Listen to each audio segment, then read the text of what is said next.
Hello friends, welcome back to my channel Master Study Lab.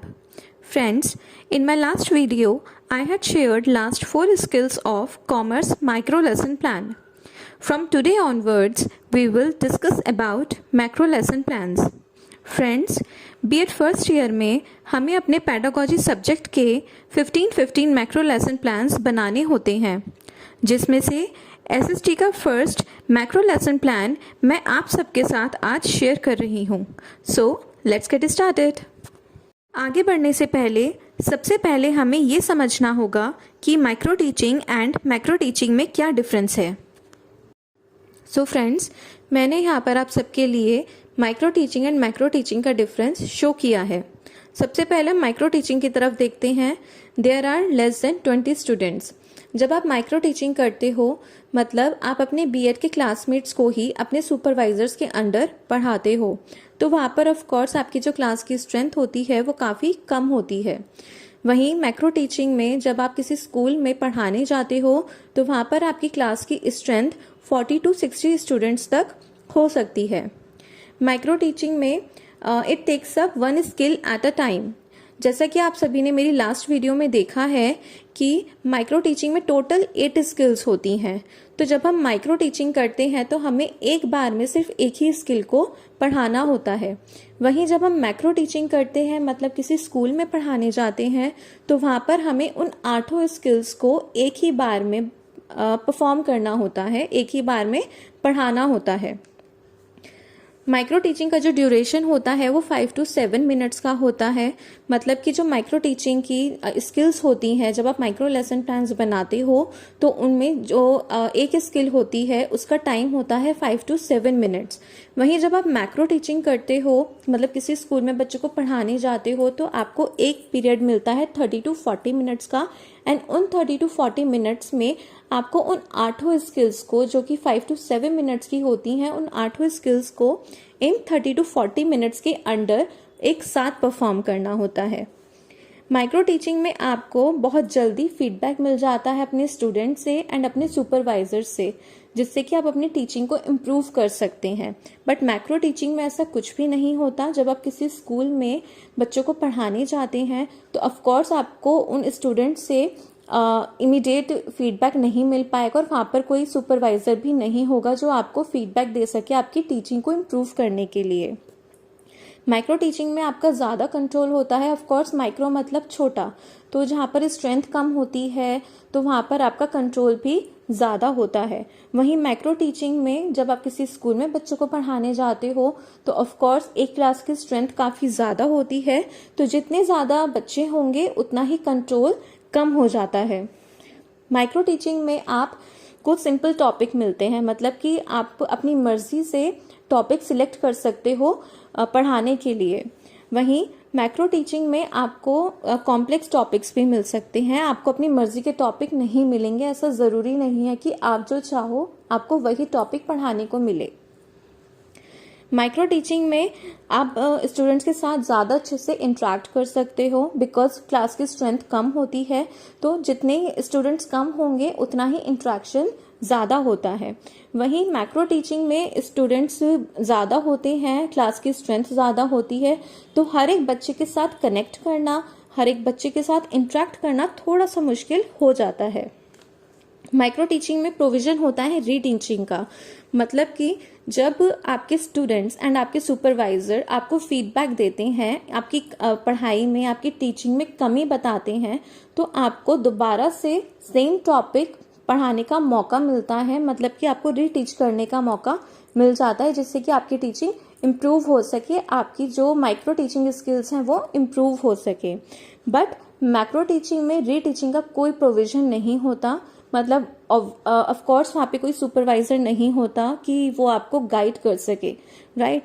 तो वहाँ पर आपको रीटीचिंग का भी कोई मौका, कोई प्रोविज़न नहीं मिलता. माइक्रो टीचिंग का मतलब होता है ट्रेनी टीचर. मतलब आप अपने ही क्लास के मतलब बीएड क्लास के स्टूडेंट्स को ही आपको पढ़ाना होता है. तो माइक्रो टीचिंग का मतलब होता है कि आपको टीचर की ट्रेनिंग मिल रही है.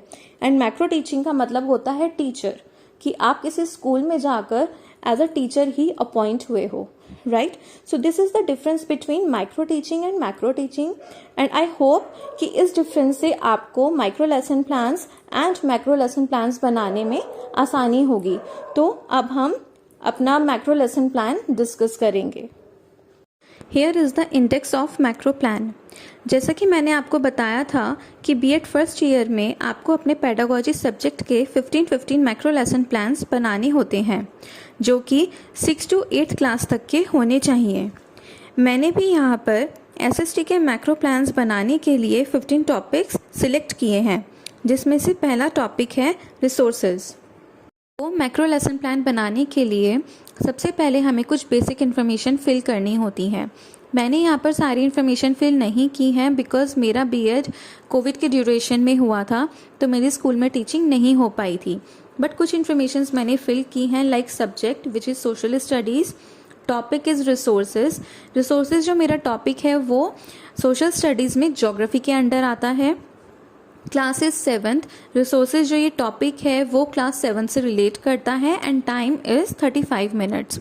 माइक्रो टीचिंग हमारी 5 to 7 मिनट्स की होती है, वहीं मैक्रो टीचिंग हमारी 35 to 40 मिनट्स की होती है. Now come to the general objectives. General objectives का मतलब होता है कि हमारा इस टॉपिक को पढ़ाने का क्या उद्देश्य है. मतलब कि मैं जो रिसोर्सेज टॉपिक बच्चों को पढ़ाना चाहती हूँ, मैं उसके थ्रू बच्चों को क्या बताना चाहती हूँ. जैसे कि मैं बच्चों को ज्योग्राफी के बारे में बताना चाहती हूँ, रिसोर्सेज के बारे में बताना चाहती हूँ. मैं बच्चों को बताना चाहती हूँ कि हमारी कंट्री में कौन कौन से रिसोर्सेज अवेलेबल हैं. So these are the general objectives कि मैं बच्चों को इस टॉपिक के थ्रू क्या बताना चाहती हूँ. And now come to the specific objective. Specific objectives का मतलब होता है विशिष्ट उद्देश्य. मतलब कि मैं जो टॉपिक पढ़ाऊंगी तो मैं इसके अंदर बच्चों को क्या क्या पढ़ाऊंगी, जैसे कि meaning of resources, types of resources and human made and human resources. So these are the specific ones. General objectives का मतलब होता है कि मैं क्या बताना चाहती हूँ, एंड स्पेसिफिक का मतलब होता है कि मैं उस टॉपिक के अंदर क्या पढ़ाऊंगी. Now come to the previous knowledge. Previous knowledge में हम बच्चों का प्रीवियस नॉलेज चेक करते हैं कि बच्चों को इस टॉपिक से रिलेटेड पहले से कुछ पता है या नहीं. And next is teaching ads, कि आप इस टॉपिक को पढ़ाने के लिए कौन कौन से टीचिंग एड्स यूज़ करेंगे, like chalk, duster, pointer, roller board, black board. अगर आपने बच्चों को कुछ समझाने के लिए चार्ट पेपर का यूज़ किया है तो वो भी आप टीचिंग एड्स में लिखेंगे. Now let's discuss pupil teachers activities and students activities. So यहाँ पर सबसे पहले हम कंटेंट में लिखेंगे इंट्रोडक्शन. देन ऑब्जेक्टिव्स में हम लिखेंगे students are able to relate the previous knowledge to new knowledge. मतलब कि हमें बच्चों की प्रीवियस नॉलेज को उनकी न्यू नॉलेज के साथ लिंक करना है. देन प्यूपल टीचर एक्टिविटीज़ में हम लिखेंगे कि हमने बच्चों को पढ़ाने के लिए कौन सी एक्टिविटी यूज़ की. लाइक मैंने बच्चों से यहाँ पर इंट्रोडक्टरी क्वेश्चंस पूछे हैं, जैसे कि what is the basic need of human being. मैंने बच्चों की प्रीवियस नॉलेज को यहाँ पर चेक किया है, तो बच्चों ने मुझे इसका आंसर दिया है फूड, क्लोथ्स, शेल्टर, जिसे मैंने स्टूडेंट्स एक्टिविटी में नोट डाउन किया है. ऐसे ही उनकी प्रीवियस नॉलेज से रिलेटेड क्वेश्चन पूछते पूछते मैं अपने टॉपिक के क्वेश्चन पर पहुंची. देन मैंने लास्ट क्वेश्चन बच्चों से पूछा है what is all need that has value and satisfy needs called as. So बच्चे थोड़ा सा कंफ्यूज हो गए, या उन्होंने थोड़ा पार्शियल रिस्पॉन्स दिया, या फिर कुछ बच्चों ने मुझे रिस्पॉन्स नहीं दिया.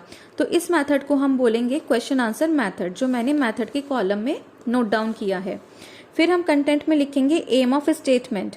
एंड ऑब्जेक्टिव्स में मैंने लिखा है students are aware about topic resources, कि बच्चों को थोड़ा बहुत रिसोर्सेज के बारे में पता है. देन प्यूपल टीचर एक्टिविटीज़ में मैंने लिखा है it is called as resources. मतलब जो मैंने लास्ट क्वेश्चन अपने टॉपिक्स रिलेटेड बच्चों से पूछा था, मैंने उसका आंसर पहले बच्चों को दिया, एंड देन मैंने उन्हें बताया that today we will discuss about resources, कि आज हम रिसोर्सेज के बारे में पढ़ेंगे. और this is called statement method. And मैंने ब्लैक बोर्ड पर लिखा रिसोर्सेज, जिसका मिनिएचर मैंने अपने मैथड के कॉलम में पेस्ट किया है. नाउ हम कंटेंट में लिखेंगे meaning of resources, and objectives में लिखेंगे knowledge, understanding and application. These are the 3 aspects of objectives. तो जब भी आप अपना टॉपिक एक्सप्लेन करेंगे मैक्रो लेसन प्लान में, तो आपको इन 3 एस्पेक्ट्स को यूज़ करना होगा। के मीन्स नॉलेज, कि बच्चों को आपने क्या नॉलेज दी है। Students are able to define the resources. Understanding, कि बच्चों उस टॉपिक को कितना समझे हैं। Students are able to explain the resources. And अगर बच्चों ने उस नॉलेज को कहीं पर यूज़ किया है, लाइक खुद से इनिशिएट लिया है इस टॉपिक को कुछ डिफाइन करने के लिए, तो आप लिखेंगे एप्लीकेशन। सो इसी तरह से प्यूपल टीचर्स एक्टिविटीज़ में अब मैंने अपने टॉपिक को एक्सप्लेन किया है कि रिसोर्सेज किसे कहते हैं। उसके बाद मैंने स्टूडेंट्स एक्टिविटीज़ में लिखा है students listen carefully and right main points in their notebook. मैंने यहाँ पर कुछ ब्लैक बोर्ड वर्क भी किया है जिसका मिनिएचर मैंने अपने मेथड के कॉलम में पेस्ट किया है। एंड उसके बाद इवैल्यूएशन में मैंने अपने टॉपिक्स रिलेटेड बच्चों से कुछ क्वेश्चंस पूछे हैं, like fill in the blanks. So बच्चों ने मुझे उसके आंसर दिए हैं। अब इस पेज पर मैंने प्यूपल टीचर्स एक्टिविटीज़ में सबसे पहले बच्चों से डेवलपमेंट्री क्वेश्चंस पूछे हैं। डेवलपमेंट्री क्वेश्चन का मतलब होता है कि बच्चों की प्रीवियस नॉलेज को चेक करते हुए उन्हें न्यू नॉलेज तक पहुंचाना। इसलिए मैंने बच्चों से डेवलपमेंट्री क्वेश्चंस में अपना लास्ट पेज पर जो मैंने टॉपिक एक्सप्लेन किया था उस रिलेटेड 1-2 क्वेश्चंस पूछे हैं, और लास्ट में मैंने एक ऐसा क्वेश्चन पूछा है जो मेरे नेक्स्ट कंटेंट की तरफ जाता है, और उनके आंसर्स मैंने स्टूडेंट्स एक्टिविटीज़ में नोट डाउन किए हैं। उसके बाद ये भी मेथड हमारा क्वेश्चन आंसर मेथड ही कहलाता है, जो मैंने अपने मेथड के कॉलम में नोट डाउन किया है। अब मैंने नेक्स्ट कंटेंट लिखा है types of resources. Types of resources के बाद ऑब्जेक्टिव्स में मैंने नॉलेज, अंडरस्टैंडिंग एंड एप्लीकेशन के बारे में लिखा है। यहाँ पर आपको एक बात याद रखनी है कि नॉलेज, अंडरस्टैंडिंग एंड एप्लीकेशन आपको तभी अप्लाई करना है जब आप कंटेंट एक्सप्लेन करेंगे। जो आप टॉपिक बच्चों को एक्सप्लेन कर रहे हैं उसी के सामने आपको नॉलेज, अंडरस्टैंडिंग एंड एप्लीकेशन के बारे में लिखना है। और जब आप बच्चों को वो टॉपिक एक्सप्लेन कर चुके होंगे और उससे रिलेटेड बच्चों से क्वेश्चन पूछ चुके होंगे, उसके बाद ही आपको इन तीनों एस्पेक्ट्स के बारे में लिखना है, क्योंकि तभी आप बता पाएंगे कि बच्चों को वो टॉपिक कितना समझ में आया है और बच्चों ने उसे कितना अपनी नॉलेज में अप्लाई किया है, कितना उसे बच्चों ने रिलेट किया है। फिर प्यूपल टीचर्स एक्टिविटीज़ में मैंने अपना नेक्स्ट कंटेंट जो टाइप्स ऑफ रिसोर्सेज है उसको एक्सप्लेन किया है। उसके बाद स्टूडेंट्स एक्टिविटीज़ में मैंने लिखा है that students listen carefully and right main points in their notebook. मतलब मैंने बच्चों को जो एक्सप्लेन किया है टॉपिक, बच्चों ने उसे ध्यान से सुना और इम्पॉर्टेंट पॉइंट्स को अपनी नोटबुक में लिखा। उसके बाद मैंने ब्लैक बोर्ड पर जो भी वर्क किया था उसका मिनिएचर मैंने अपने मेथड के कॉलम में पेस्ट किया है। एंड इवैल्यूएशन में मैंने अपने टॉपिक्स रिलेटेड बच्चों से 1-2 क्वेश्चंस पूछे हैं। इस पेज पर भी मैंने प्यूपल टीचर्स एक्टिविटीज़ में सबसे पहले डेवलपमेंट्री क्वेश्चंस पूछे हैं। डेवलपमेंट्री क्वेश्चंस का मतलब कि लास्ट टॉपिक में मैंने बच्चों को जो भी एक्सप्लेन किया था उस रिलेटेड 1-2 क्वेश्चंस पूछते हुए मैं अपने नेक्स्ट कंटेंट की तरफ पहुंची हूँ। इन क्वेश्चंस के आंसर मैंने स्टूडेंट्स एक्टिविटीज़ में लिखे हैं। एंड देन मेथड में again it is question answer method, जो कि मैंने अपने मेथड के कॉलम में लिखा है। देन नेक्स्ट कंटेंट है मेरा human made and human resources. उसके बाद ऑब्जेक्टिव्स में जैसा कि मैंने आपको बताया था कि जो भी कंटेंट या जो भी टॉपिक आप एक्सप्लेन करेंगे उसके आगे ही आपको नॉलेज, अंडरस्टैंडिंग एंड एप्लीकेशन के बारे में बताया है। नॉलेज मतलब कि बच्चों को आपने जो भी टॉपिक एक्सप्लेन किया है वो उन्हें समझ में आया है या नहीं। अंडरस्टैंडिंग मतलब कि वो बच्चों को कितना समझ में आया है। एंड एप्लीकेशन मतलब कि बच्चे उस टॉपिक को खुद से इनिशिएट करते हुए कितना अच्छे से एक्सप्लेन कर रहे हैं और कितना अच्छे से उसको रिलेट कर पा रहे हैं। उसके बाद प्यूपल टीचर्स एक्टिविटीज़ में मैंने अपने टॉपिक को एक्सप्लेन किया है। एंड देन स्टूडेंट्स एक्टिविटीज़ में मैंने बच्चों का रिस्पॉन्स लिखा है। अपने टॉपिक को एक्सप्लेन करने के लिए मैंने ब्लैक बोर्ड पर जो भी वर्क किया था उसके मिनिएचर को भी मैंने अपने मेथड के कॉलम में पेस्ट किया है।